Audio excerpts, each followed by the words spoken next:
Viewer discretion is advised.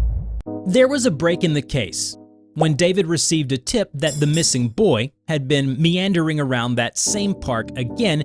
He was dispatched immediately and had alerted the boy's family as well.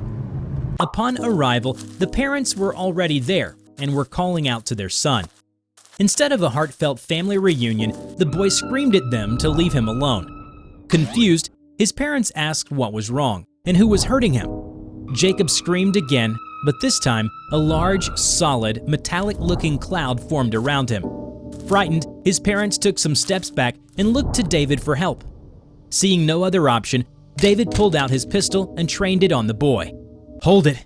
We don't want to hurt you. Just want to talk." That bleak-looking sludge cloud was not happy with him doing that. Jacob yelled, "Attack!" and the cloud turned into a long, solid spear and shot towards David. He dodged and fired a couple of bullets into the cloud, causing it to distort and fade slightly. Seizing the opportunity, David charged forward and tackled Jacob to the ground. The cloud finally dissipated into what appeared to be a weakened state. Backup arrived shortly after, but it wasn't the usual crew of paramedics and officers that David recognized. It was the Foundation. They took the child into custody. The parents and David were instructed to keep their mouths shut about what happened that night. Hello everybody, I'm TheRubber. Today, we bring you SCP Foundation KETER Class Object SCP-204. SCP-204, also known as the Protector, consists of two entities designated as SCP-204-1 and SCP-204-2.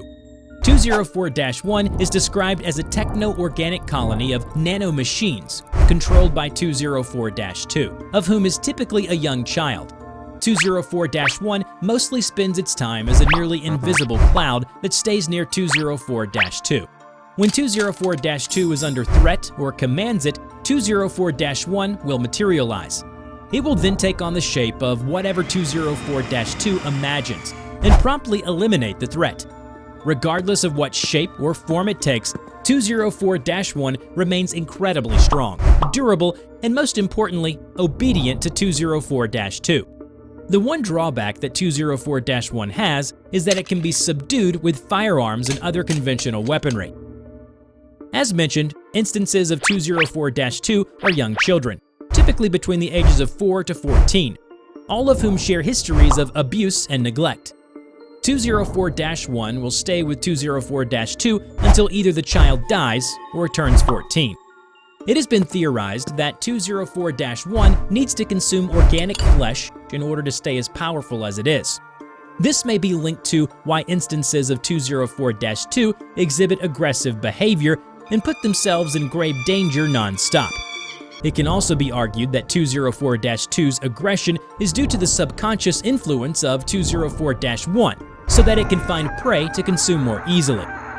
SCP-204 was first discovered when a child named Jacob had gone missing in a town. After several weeks, he was presumed dead. Authorities and Jacob's family, however, did not give up the search as they desperately wanted to bring in whoever abducted him. Being a police officer, David Coy was deeply invested in this case. But there were a few things that just didn't sit quite right with him about it. For starters, witnesses who saw the child before he vanished said that there was no one around him at the time. Interestingly enough, the boy was said to be looking up and around him and was speaking to something or someone. After wandering into a local park, the kid was not seen or heard of since. When asked why Jacob was left without supervision in the first place, his parents explained that he had run away from home. As explained in a crudely written letter in crayon, he was going to do what he wanted with his friends. The child snuck out in the middle of the night and vanished.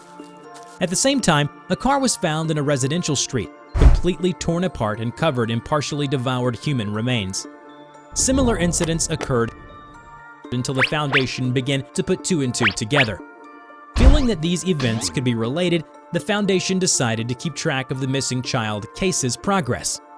It was proven fruitful, as the Foundation was able to follow David's investigation and discover the anomaly that was influencing Jacob. When the agents arrived, David had already subdued the child on the ground. Back at the Foundation, Jacob was contained and interviewed.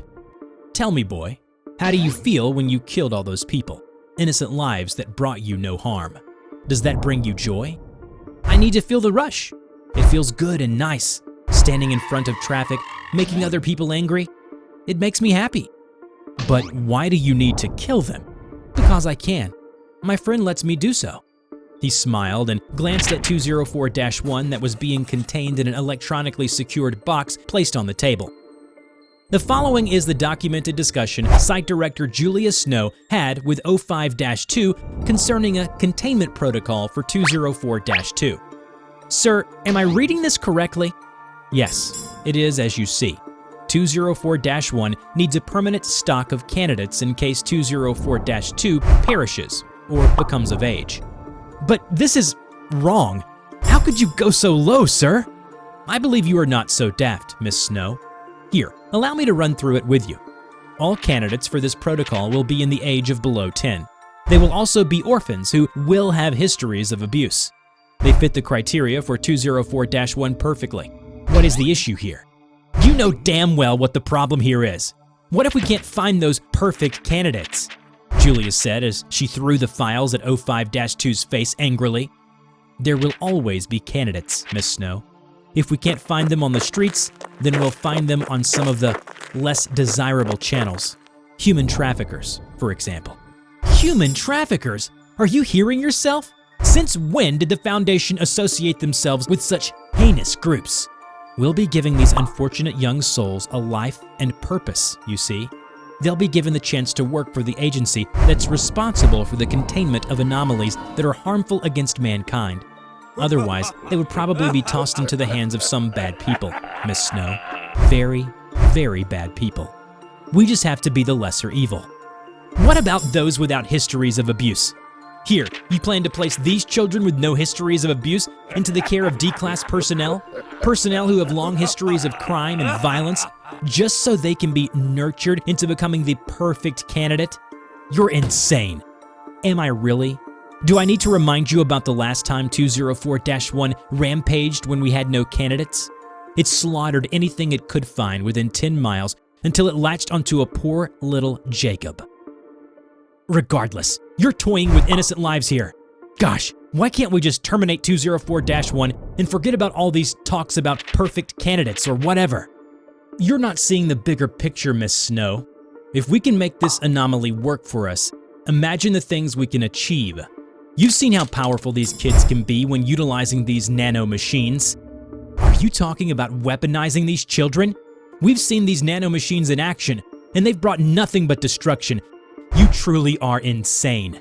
No, I'm practical. You're just simply too idealistic, Miss Snow. Now, will you continue to refuse to enact this containment protocol? Julia only slumped weakly into her chair and shook her head no. Great. I'm so happy we came to an understanding. You are free to go. Following this conversation, Containment Protocol 05-2, Babysitter, was greenlit to be used should there ever be a shortage of candidates for 204-1. As for Site Director Julia Snow, she tendered her resignation and has since left the Foundation. Prior to leaving, she was amnestized due to her being labeled as a liability by 05-2. Perhaps she'd be rather grateful for this, as she didn't want to know if that dreaded protocol would ever come to pass. Seconds before she lost her memory, 05-2 said that he'd be watching her for the greater good.